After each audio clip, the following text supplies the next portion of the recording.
I was halfway through my Friday route, running invoices down to a distributor on the north side of Greenville, when some dickhead in a black Maserati rear-ended my work van at a red light. Full stop. No skid marks. Just a loud crunch and my forehead bouncing off the steering wheel. I threw it in park and jumped out, adrenaline already kicking in. The Maserati's front bumper was wedged under my hitch, completely crumpled. My back bumper? Barely scratched. And out steps this guy. Perfect hair, tailored suit, sunglasses too fancy for a cloudy day. He looked me up and down like I was dog shit on his Italian shoes. "Hey man," he said, casual as hell. "You good?" "My bad, I was checking an email." I looked at the mess, then at him. "You just rammed a commercial van at a red light." He pulled out his phone. "No worries, I'll have my assistant call it in. It's Rothwell Insurance. They'll handle the claim." Rothwell. That name rang a bell. He held out a hand like we were on a damn golf course. "Derek Rothwell, VP, Cascade Consulting." I didn't shake it. "My wife works there," I said. "Tessa." He smiled. One of those fake corporate smiles that never touches the eyes. "Tessa? Yeah, I remember her. Red dress at the Lake Murray retreat last Friday, right?" My stomach turned. "She said she was working late." He laughed, rubbing the back of his neck. "Well, she definitely made an impression. That dress, wow." That's when something clicked. It wasn't loud. It didn't explode.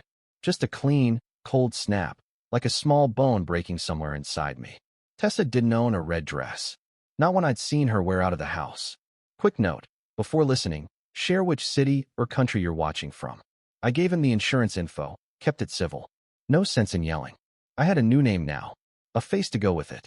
Derek Rothwell. That night over dinner, I brought up the accident. "Some guy rear-ended me," I said. "Works at Cascade. Derek Rothwell." Tessa froze mid-bite. Just a flicker.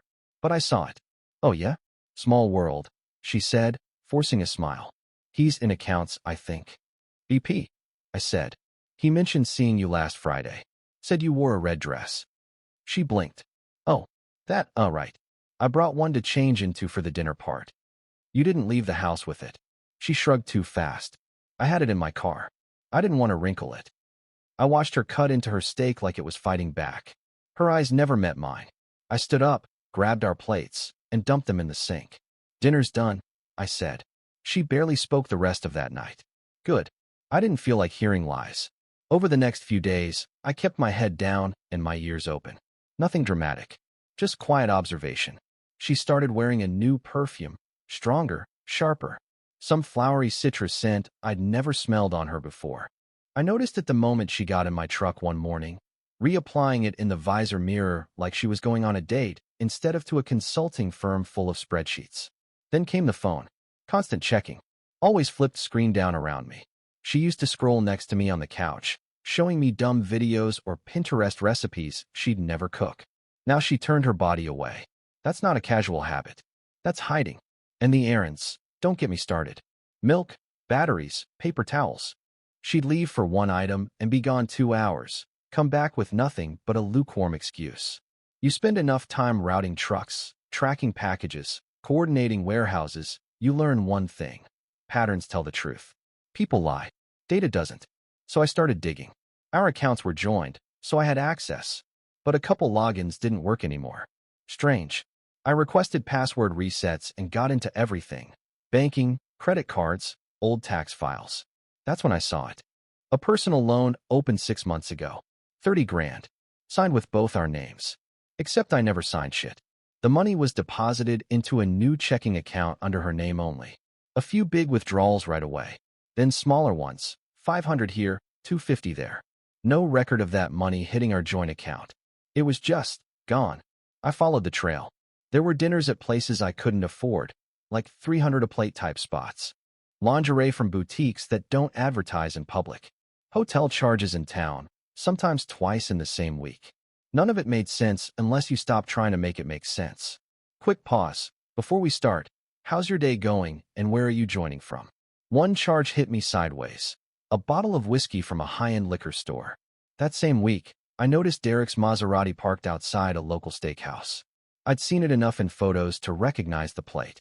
The next night, I sat on the couch while Tessa caught up on work in the bedroom. She was in there for over an hour, door locked. I pulled open my laptop, started building a spreadsheet. Date, time, amount, vendor. I color-coded it by category: food, clothes, hotels, transfers. Every line screamed the same thing. She wasn't just having an affair. She was financing it. 3 days later, Max said something that made my chest cave in. We were watching TV, him curled up under a blanket next to me, when he looked up and asked, "Is Mom seeing someone?" I almost dropped the remote. "Why would you ask that?" He shrugged. "She's always gone. And she's mean lately. She used to laugh a lot more." I kept my face straight. "No, bud. She's just busy at work." He nodded, but didn't look convinced. I hated that I couldn't say more. But what the hell was I supposed to tell him? Your mom's cheating and lying and draining our money for some clown in a Maserati. That night, I went to the garage. I needed space. I needed air. I stared at the tool chest for a while, then reached into the drawer and pulled out the receipt box. I started flipping through everything: old bills, pay stubs, insurance renewals, comparing what I knew against what she'd hidden. I knew what I was building now: a ledger, and I wasn't stopping until it was full. I didn't need more suspicion. I needed confirmation. So I played it simple. Thursday morning, I coughed into my phone: "Fake horse. Boss, I feel like hell. Not gonna make it in." He bought it. I waited till Tessa left. She told me she had a team-building lunch, some corporate rah-rah crap. The second she backed out of the driveway, I grabbed my keys. I tailed her from 3 cars back, kept it slow. She didn't notice. Too busy adjusting her lipstick in the rear view. She drove right past her office exit. Took a left down toward the nicer part of town. 10 minutes later, she parked at a boutique steakhouse, the kind with valet and zero parking for normal people. I watched her hand her keys over like she'd done it before. A few minutes later, guess who pulled up? Same black Maserati. Same smirk on his face. Derek stepped out wearing a jacket that probably cost more than my mortgage. Walked right up to her like they were on their anniversary dinner. Kissed her cheek. She laughed and touched his arm. They walked in together. I didn't follow. I sat across the street in a burger joint, didn't even order anything. Just watched the clock tick past 90 minutes before they came out. He handed her into the car like some gentleman, then kissed her, this time on the mouth. They didn't say goodbye. They drove off, 2 blocks apart, then met again near a condo building on Wilcox. I parked a few cars down and waited. She stayed the night. Saturday morning, she claimed she was helping at a church food pantry. I offered to come with. She laughed, said I'd be bored. Left in jeans and a hoodie. Came back in makeup and curled hair. Pattern confirmed. Mondays, she left work late. Thursdays, always team building. Saturdays, always volunteering. And every single one ended near Wilcox. I kept tracking, writing down times, addresses, plate numbers. Then I went online, looked up Derek Rothwell. Turns out he was married. His wife, Melissa, was listed as a realtor in Miami. I found her agency's site, her photo, the whole family section, 2 kids, big smile. Derek wasn't just scum. He was double-dipping in 2 states like it was a sport. That's when I got serious. I logged into the loan account again, pulled down every single transaction. I opened Derek's name in every one of them, sometimes as a memo, sometimes a matching location. He wasn't just getting gifts. He was getting paid. Wire transfers, cash apps, even a deposit to his own business account, Rothwell Strategy, LLC. That account showed up more than once. I traced it to a local credit union. The same day I found a $600 Zelle payment labeled consulting. I called Tessa at work. "Hey," I said. "Quick question. Who's Rothwell Strategy?" She paused. That's Derek's side business." "Why? You paying him?" Another pause. "It's complicated. Uncomplicated. He's helping me with a financial thing. Just short term." I hung up. Didn't say another word. Quick note. While you're listening, tell us which country you're watching from. She wasn't getting consulting help. She was funding a grown-ass man's midlife crisis. I printed it all out. Every transfer, every hotel charge, every boutique receipt. Highlighted where her payments lined up with nights at his condo. There wasn't even an attempt to hide it. She gave him thousands. And here's the kicker. She was pulling it from our mortgage buffer. Quiet little transfers every week, just under the radar. That's not bad judgment. That's theft. Cheating I could have maybe worked through. But she was robbing our family to bankroll a guy who didn't even live in the same state as his wife. I flipped to the last page of the printout. A $900 charge at some spa in Asheville. 2 names listed on the appointment, Tessa and Derek. I closed the folder. I didn't wonder anymore. I knew. The next morning, I woke up before the alarm, made coffee, and grabbed an old HP laptop from the garage. The thing barely ran, but that was the point. No browser history tied to my name. No cookies. No trace.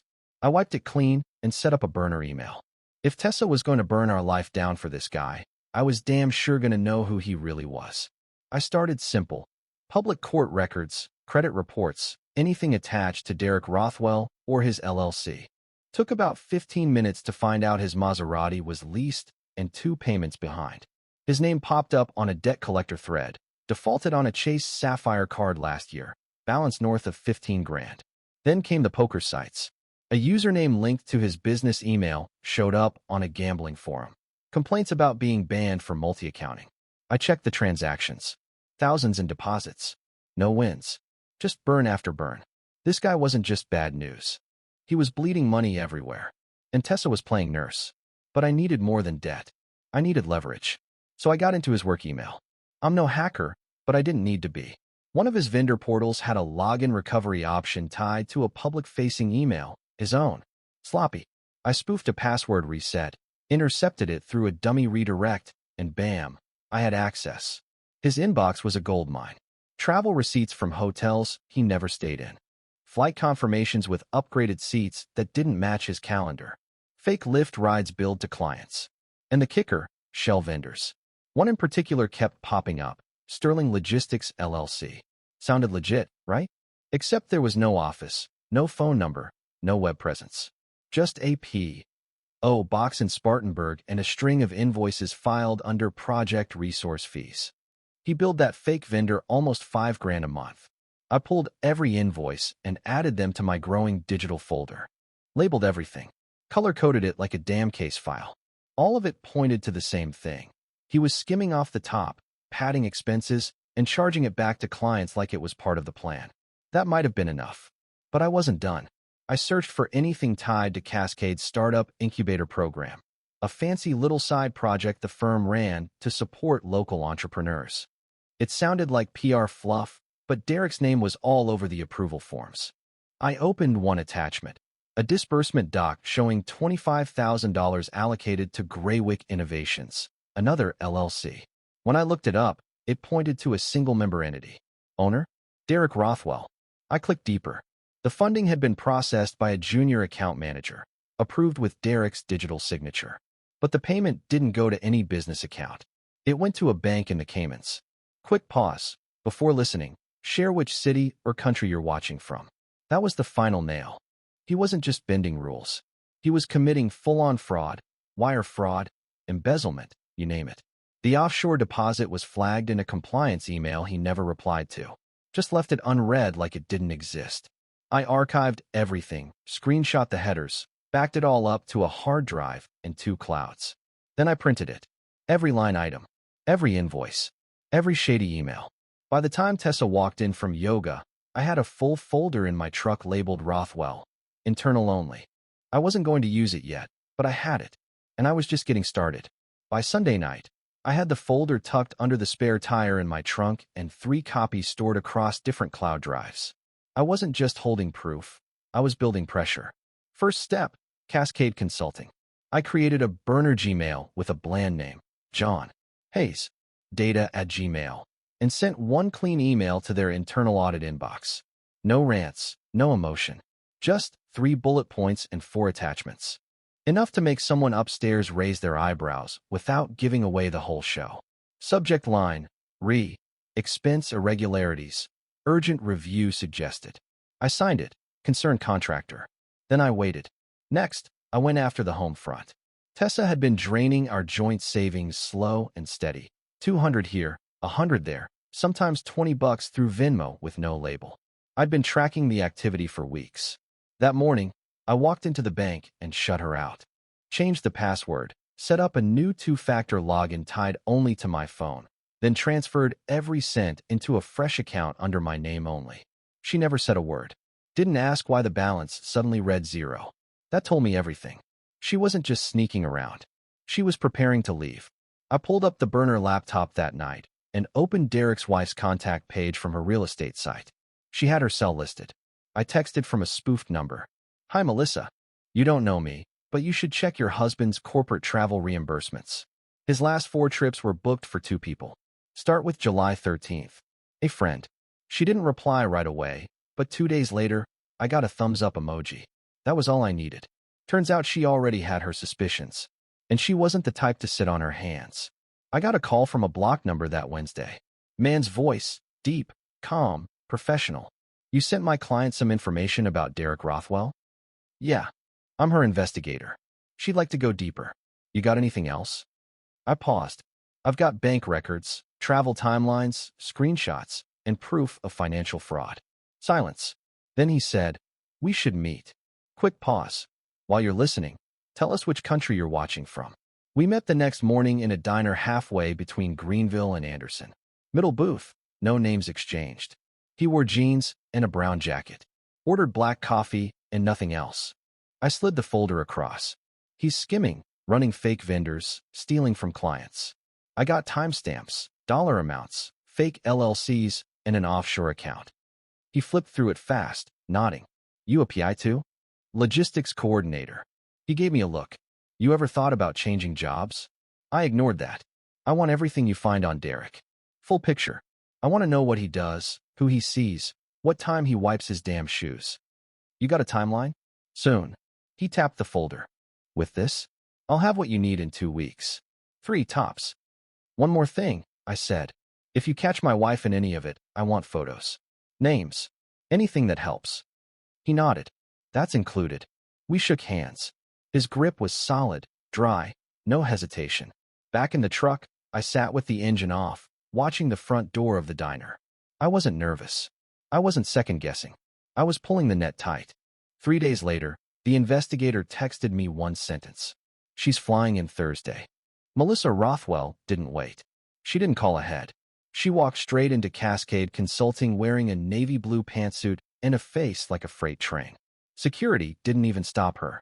She was on the 42nd floor before anyone knew what hit them.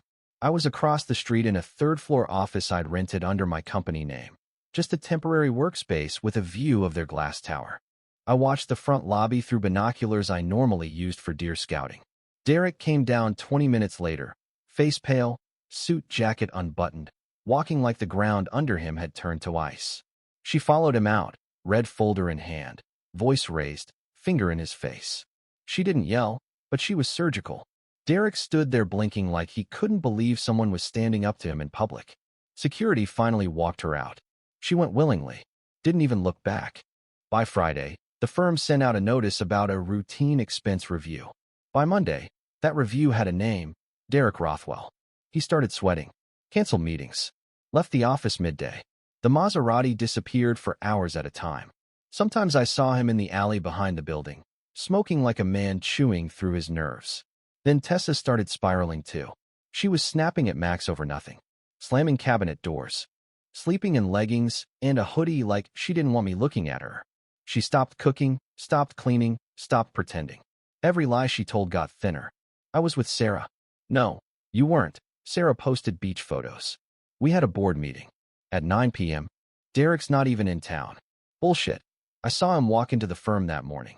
Quick note, before listening, tell us which city or country you're watching from. I said nothing. Just logged every lie, every weird excuse, every late night.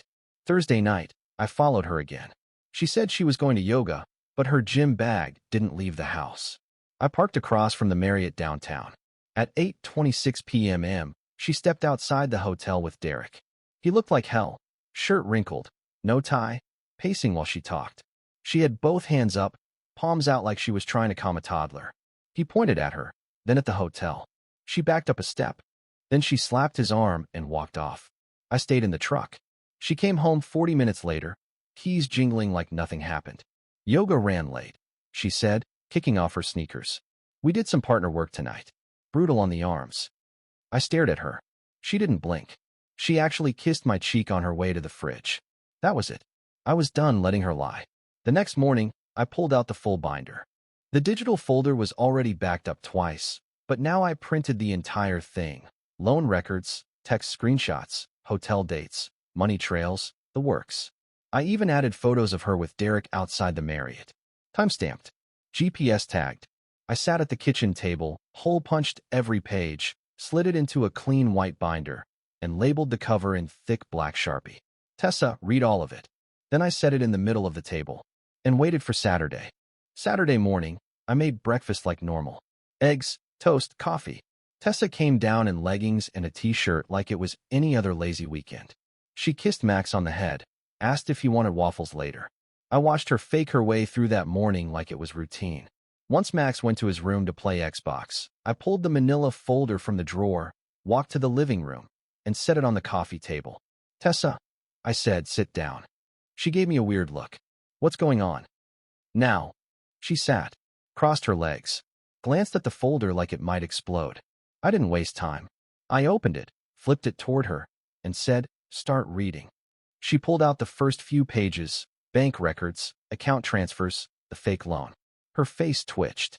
Not full panic yet, but close. What is this? She asked. You tell me.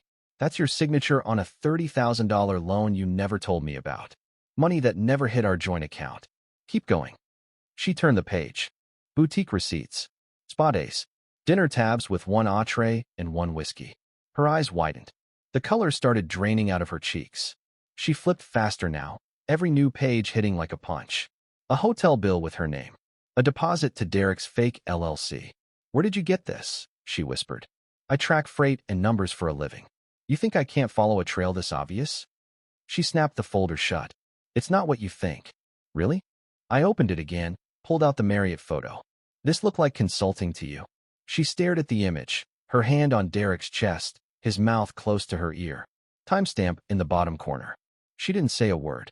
Let me lay it out for you, I said. You stole money. Lied about it. Funded an affair. You could lose your job. Your name's on every shady transfer, every booking. I got enough evidence to bury you in paperwork for 5 years. She blinked, throat tight. What do you want? You're gonna pack your bags, sign the divorce papers I already pulled from the glove box, and walk out of this house tonight. Divorce? You think I'm negotiating with a liar? Her voice got sharp. You're blowing this way out of proportion. Don't, I snapped. Do not try to flip this. I kept this house running. I worked double shifts so you could climb some bullshit corporate ladder. And you turned around and handed our money to a loser with maxed out cards and a gambling problem. She stood. You can't kick me out. I already did. You just didn't know it yet. Quick pause. What would you have said in that moment? Drop your take in the comments. She looked like she might fight it. Then she looked back down at the folder. She wasn't stupid. She knew I had her nailed to the wall. At 8:37 that night, she walked out with 2 suitcases. No screaming. No big goodbye. Just slammed the car door and peeled out of the driveway like a coward. I knocked on Max's door an hour later. He pulled off his headset. Hey, Dad. Everything okay? I sat on the edge of his bed. I need to tell you something. Mom's not coming back. She was seeing someone else. He didn't say anything for a long time. Then he asked, so that's why she stopped coming to my games? Yeah, bud. He nodded, wiped his face on his sleeve. I'm staying with you, he said. I pulled him into a hug and held on tight. By the end of that week, Cascade froze Derek's access to internal systems and put out a statement calling his conduct under investigation. A corporate HR way of saying, we're about to clean house. Tessa lasted 4 more days. They didn't fire her for the affair. They fired her for what she didn't report. Those loan transfers, the missing startup funds she signed off on, the meal reimbursements she submitted while playing dumb. Complicit by omission, they said. She called it unfair. I called it overdue. I heard about it from Max. She picked him up from school that Friday, said something about needing time to reset. He came home and asked me if she was okay. She got fired, I said. She earned it. Her LinkedIn went blank the next day. Meanwhile, Derek got cuffed in the Cascade lobby. Whole damn office watched it happen. His face hit the front page of the Greenville Business Courier with the headline, VP arrested in $400,000 wire fraud, offshore scheme. The IRS came knocking too. Tax evasion, shell companies, breach of fiduciary duty. By the time they dragged his assets into court, they were digging into 5 years of books. Melissa filed for divorce the same week. Sued for full custody and back child support. Got both. Derek didn't even fight it. Guy was looking at federal time. Paper said minimum sentence was 6 years. Good. Quick pause. Should I have gone easier on her? Let me know in the comments. Tessa bounced around for a while. Moved into a one-bedroom near the highway. Her car got repossessed mid-month. Eventually, I heard she got hired as a secretary at a dentist's office near Simpsonville. Not management. Not consulting. Just answering phones and scrubs that weren't hers. Mutual friends reached out, asked how I was doing. Some tried to guilt me. You know she lost everything, right? Maybe she made a mistake, but she's still Max's mom. She's not a monster. I didn't answer most of them. The ones I did? She chose Derek. She chose the lies. She chose to drain our savings and lie to our son. She made her bed. I wasn't angry anymore. I was clean. Max stayed quiet through all of it. I gave him space. Never talked bad about Tessa unless he asked something direct. When the court stuff settled, I gave him a choice. You want to live with me or split time? He didn't even blink. I'm staying here.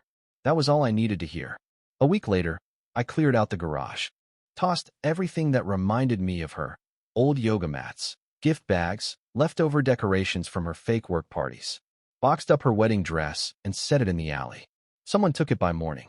By the time her name popped up again, on a junk mail envelope, I didn't flinch. She was just another chapter that ended. It was about 3 months later when things started settling. I landed a new job at a mid-sized distributor over in Malden. Straightforward work, routing freight, managing schedules, cutting through vendor bullshit. Good team. Better pay. No drama. Max and I had our routine down. Mornings were smooth. Evenings were calm. We watched baseball, grilled out on Sundays, and finally had silence in the house that didn't feel heavy. I was in the middle of sorting invoices when the front desk buzzed me. There's a woman here asking for you. Says it's personal. My stomach didn't drop. I just stood up, walked out, and saw her through the glass. Tessa. Same tired face. Same crooked little smile she used to flash when she wanted something. I opened the door, stayed standing. You need something? She looked around. Can we talk somewhere private? No. Say it here. She sighed. You really did it, huh? Burned it all down.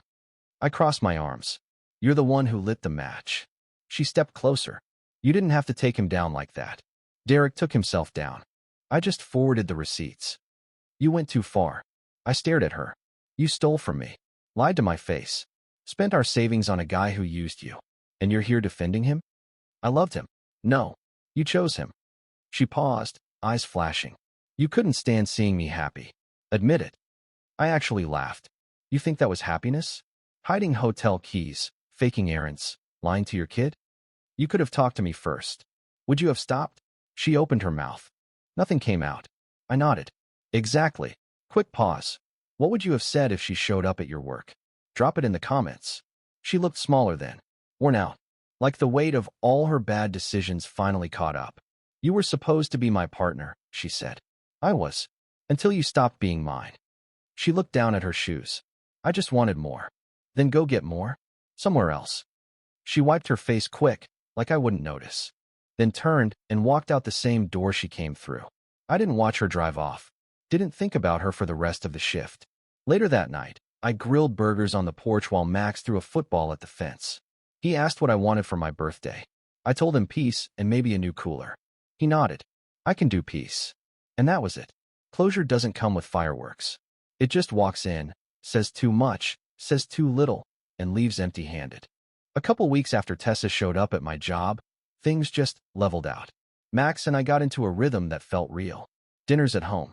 Friday night pizza. He started bringing his grades up without me even asking. I didn't realize how much tension had been sitting on his shoulders until it was gone. I started fishing again. Hadn't picked up a rod in years. Used to go every Saturday before everything turned into a circus. I dusted off the tackle box, replaced the line, and started heading out to the lake behind the old mill. No talking. No noise. Just water, line, sky. It felt like breathing again. One afternoon, I ran into a woman at the feed store. Her name was Carrie. Said she lived up by the tree farm and needed help loading seed bags. We talked for a bit. Weather, work, local drama. She laughed at one of my dumb jokes. Before she left, she asked if I wanted to grab dinner sometime. I looked her in the eye and said, not yet, but thank you. She smiled like she already knew I'd say that. The best part of my week was sitting on the porch with Max around sunset. He'd bring out 2 folding chairs and a bag of kettle chips. We didn't talk much. Didn't need to. One evening, out of nowhere, he said, I'm glad you handled everything like a dad, not a pushover. I didn't say anything right away, just handed him the bag of chips and clinked my soda can against his.